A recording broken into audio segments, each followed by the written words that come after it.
कैसे भूल सकता है? जैसे सब कह रहे हैं कि हलीमा सब भूल चुकी है। बुराई करने वालों के पास रास्तों की कमी नहीं होती मरियम। सब कुछ भूल जाना, क्या ये मुमकिन हो सकता है? मुमकिन है मरियम, बिल्कुल मुमकिन है। मदरसे में सुना जरूर था, लेकिन कभी देखा नहीं आज तक।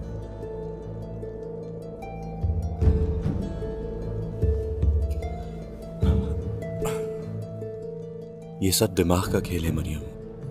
देखो, कुछ जहर मुख्तलिफ नौइयत के होते हैं, मगर वो सब जानलेवा नहीं होते, बस याददाश्त पर असर डालते हैं। तुम दवा तो वक्त पर ले रही हो ना? नहीं, वो शीशी टूट गई थी। क्या हो गया है तुम्हें पोइना?